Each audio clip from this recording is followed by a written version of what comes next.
Hello viewers and students, this is lecture 2 of the strength of material series and it is part B of that series.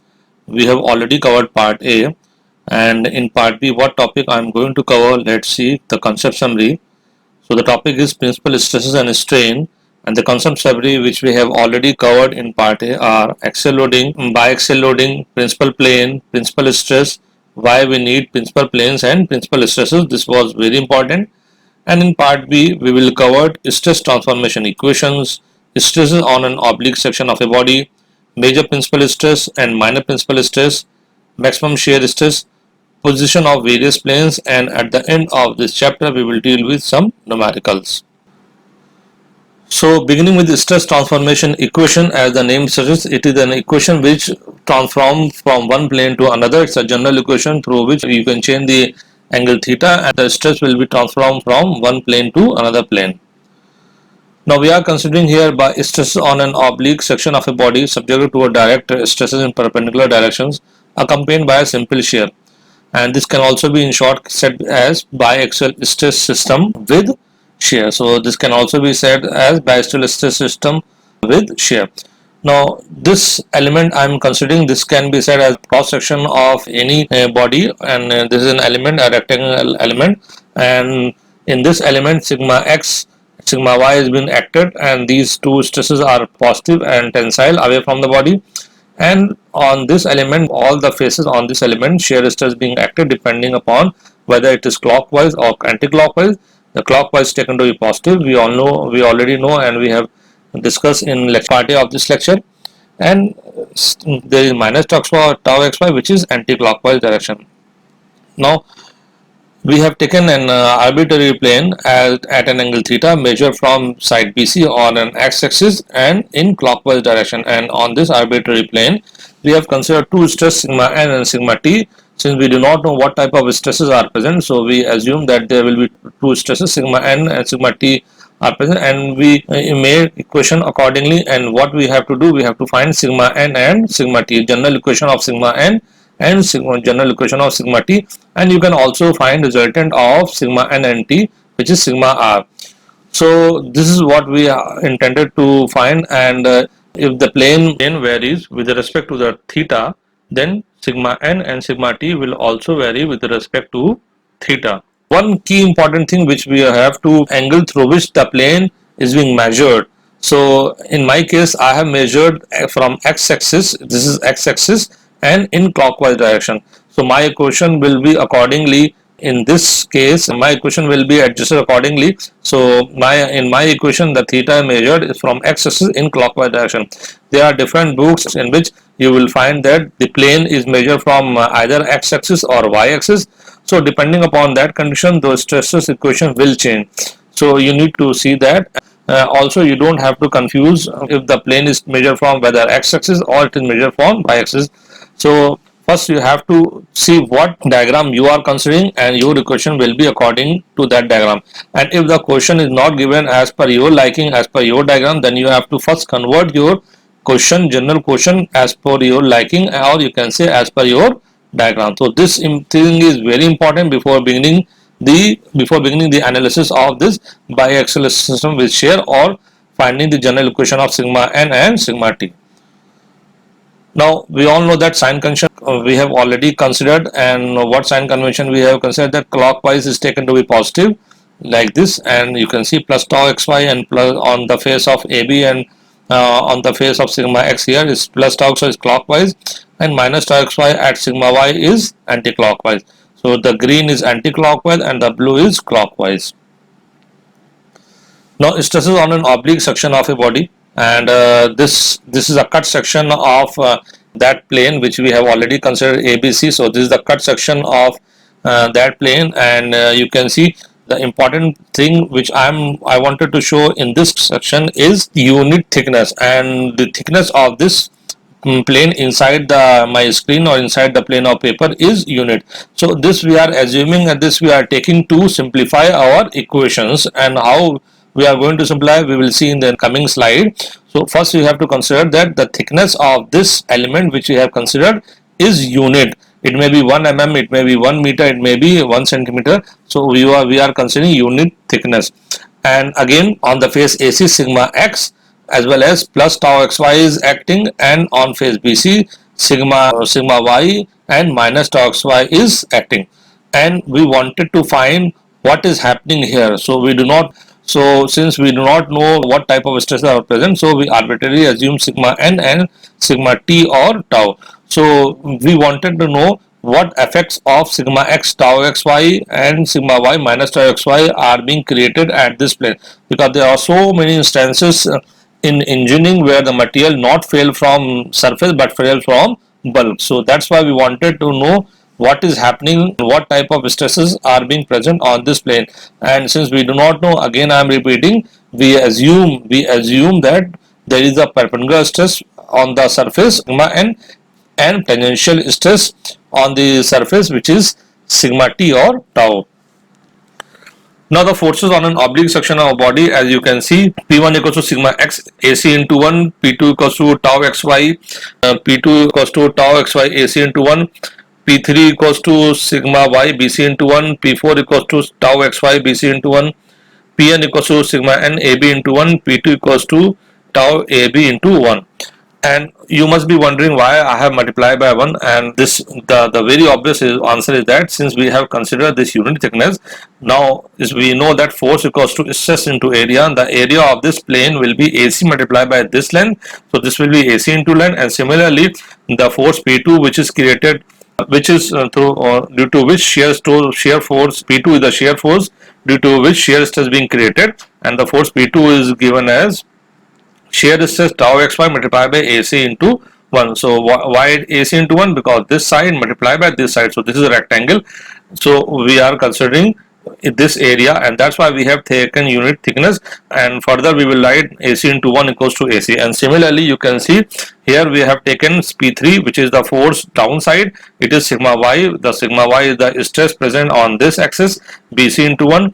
Similarly P4 which is the tangential stress on BC is tau xy BC into 1 which is this plane multiplied by, that is BC multiplied by this unit thickness.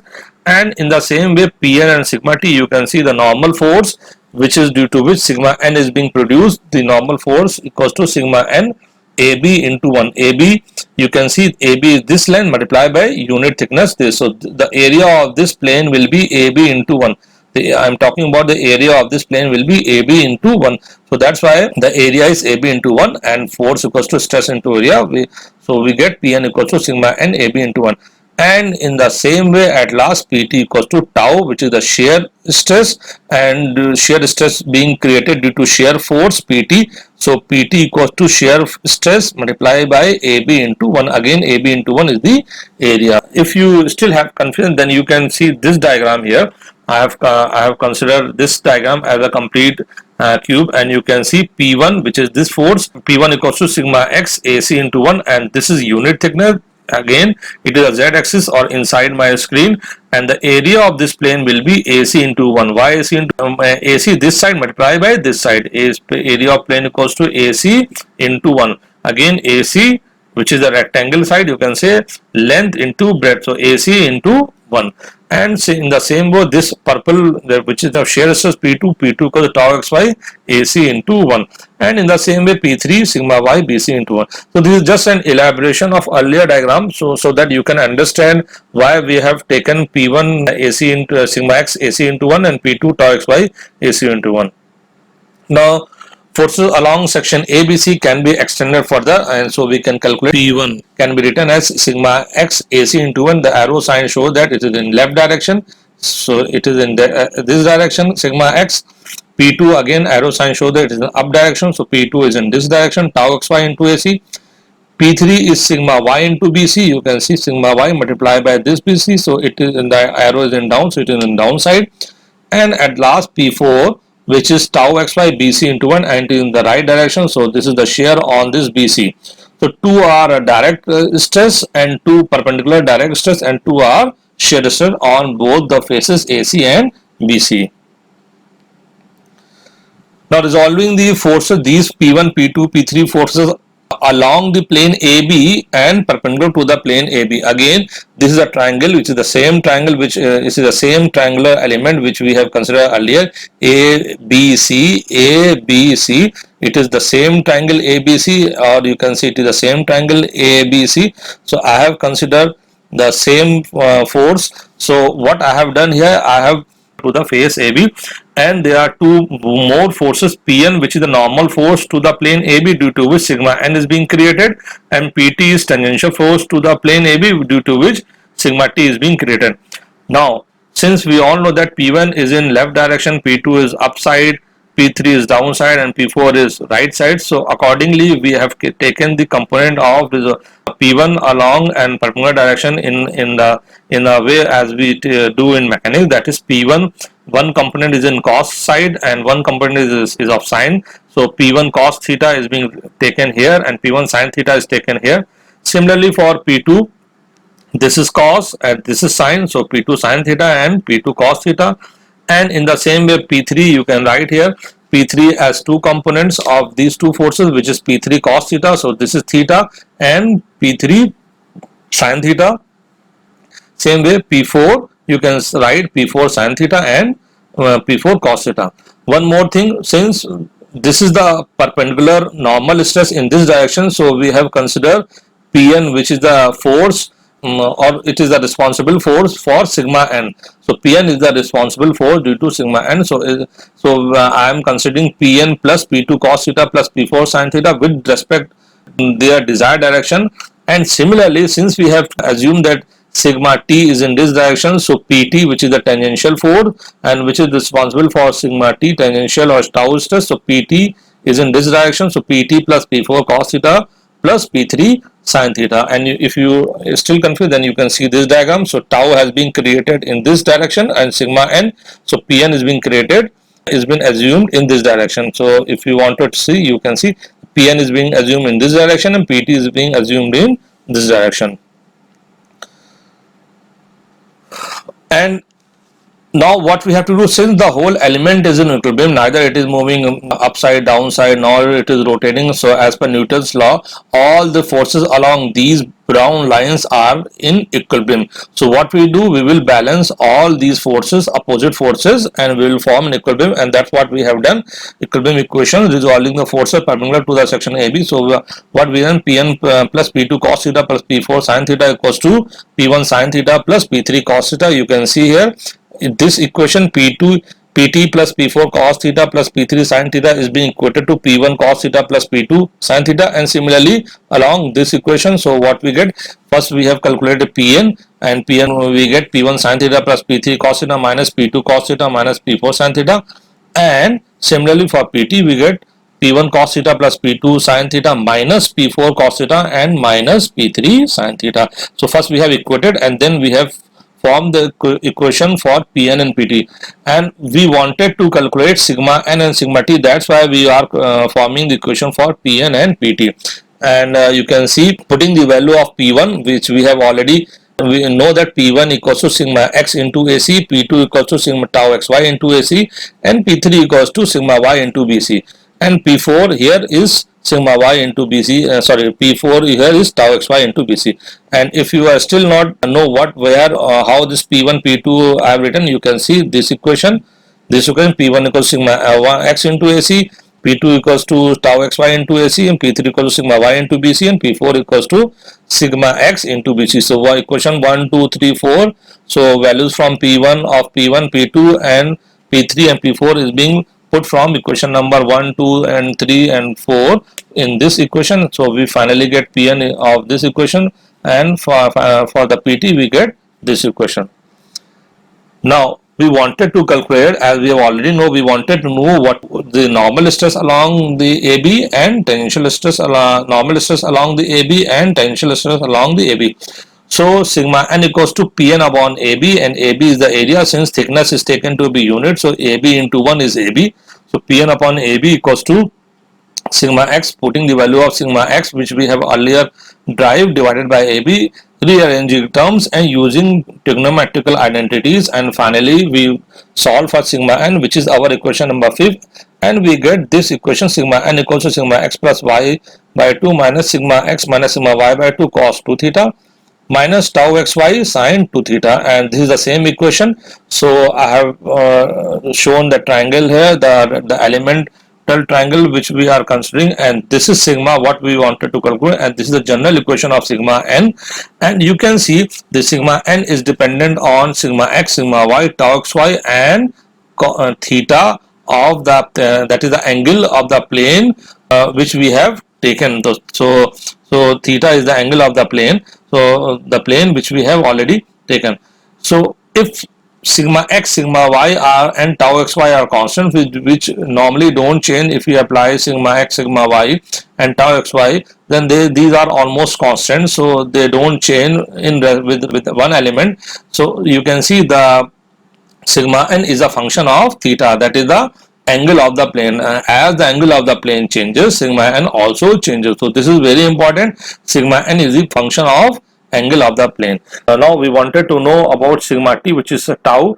So sigma t equals to tau equals to pt upon ab. Again, force upon area, shear stress equal force upon area, putting the value of pt divided by ab, rearranging the terms and using trigonometrical identities, we get tau or sigma t, which is this tau wanted to calculate along AB, and this is a general equation of tau, and this is our equation number 6. And you can see this is our equation number 6. Tau equals to sigma x minus sigma y by 2 into sine 2 theta minus tau xy cos 2 theta. And again, in this triangle, this is tau along the shear stress along AB, and since we know that sigma x, sigma y, tau xy are constant, so tau is again a function of theta, or you can say it is the function of angle of the plane. As the angle of the plane changes, tau also changes, or you can say shear stress along the plane also changes. So shear stress along this plane AB as well as normal stress along the AB, they both change as per their angle, as per the angle of the plane.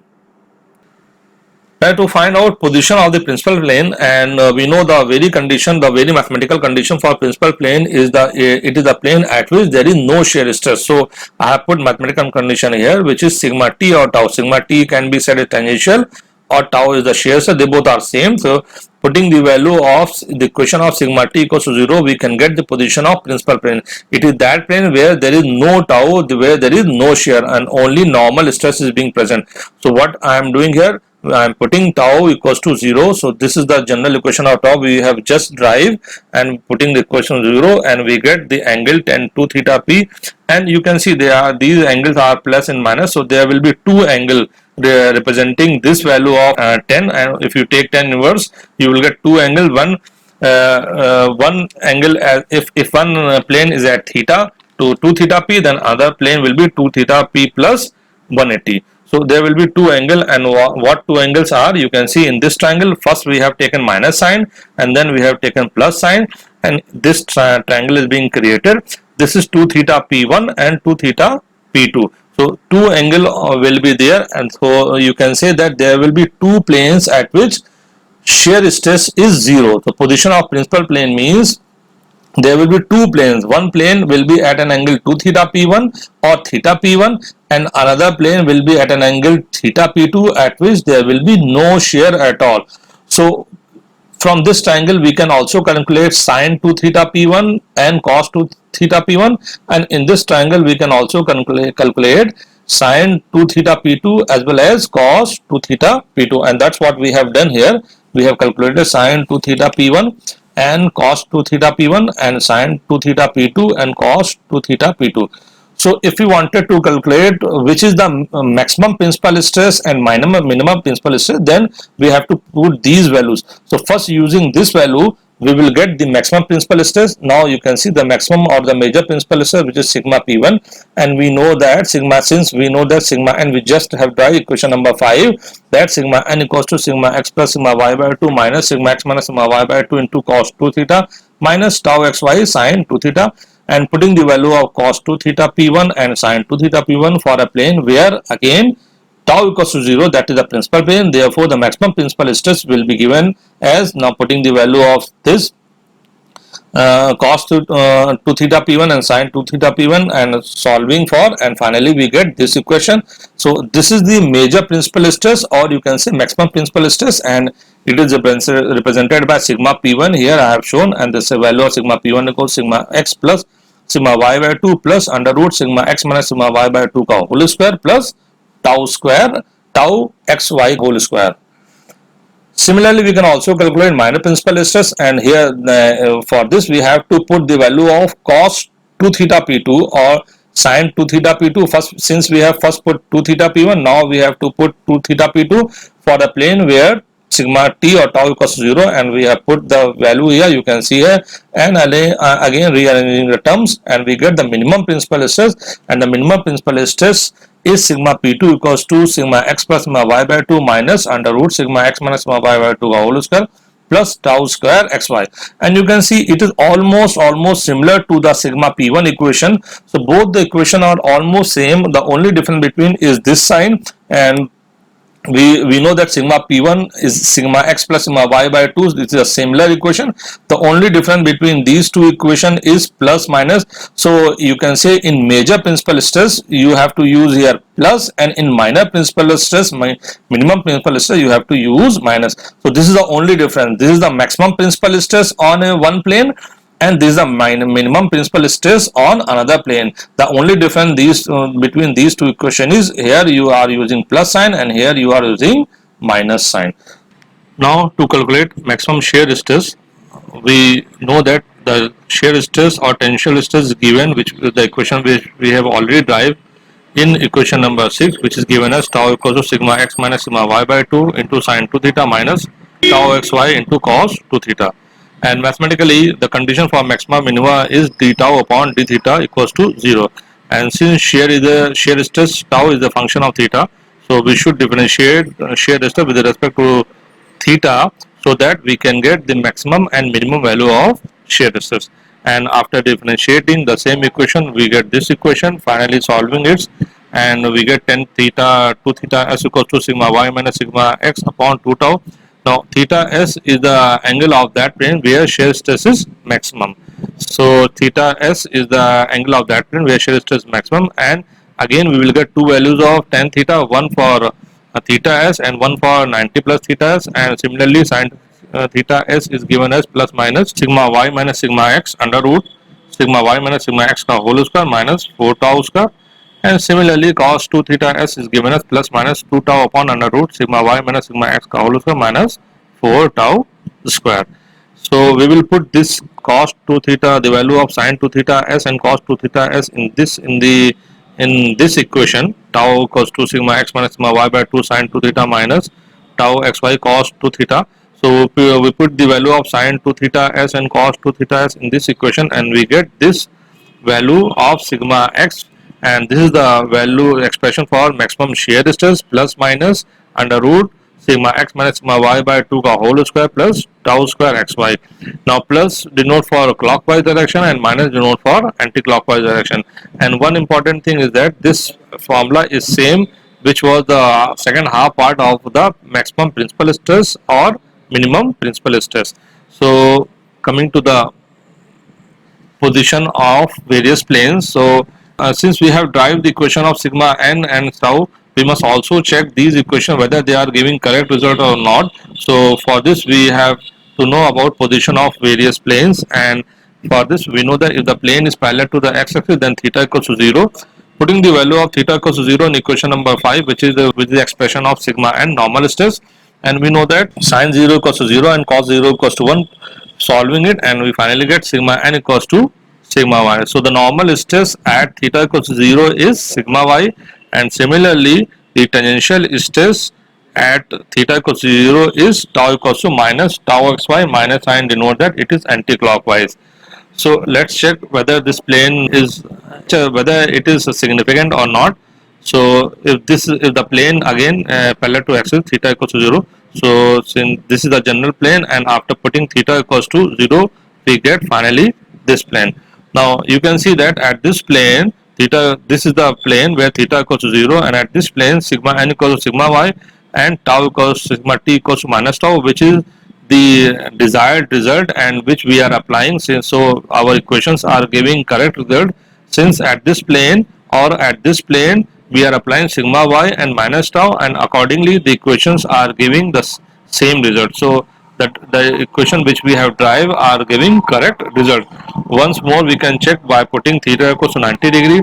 Similarly, when we put theta equals to 90 degree, we will get sigma n equals to this time sigma x, not sigma y, and sigma t or tau equals to plus tau xy clockwise, this time by putting theta equals to 90 degree. And we will again check the plane which is the general plane, and after putting theta equals to 90 degree we will get this plane, and at this plane we know that we are applying sigma x. So similarly sigma n becomes sigma x and sigma t becomes plus tau, which is the clockwise direction of shear. So summary so far, and we know that normal stress we have derived is given by this equation. Shear stress which we have derived, again tau, general expression for shear stress and normal stress is given by these equations as on the screen. Similarly, sigma P1 is given, which is the maximum principal stress, by this equation. Minimum principal stress which we have derived also, sigma P2 is being given by this equation. We can also find the position of two principal planes that differ by 90 degrees, that is tan 2 theta p plus minus 2 tau upon sigma x minus sigma y. So from this equation we can calculate theta p, and we will get two angles, one for theta p and one for 90 plus theta p. So this is the expression for calculating the position of principal planes. Similarly, we have also derived the expression for shear stress, tau max equals to plus minus under root sigma x minus sigma y by 2 whole square plus tau square xy, and position of two planes of maximum shear that differ by 90 degrees is given by this expression. And theta s is the angle. Theta s is the angle of that plane where shear stress is maximum, and you can calculate the theta s by this expression plus minus sigma y minus sigma x upon 2 tau. Thanks. Please like, share and subscribe, and if you have any question, any comment, then you can comment on the comment box. Thank you very much.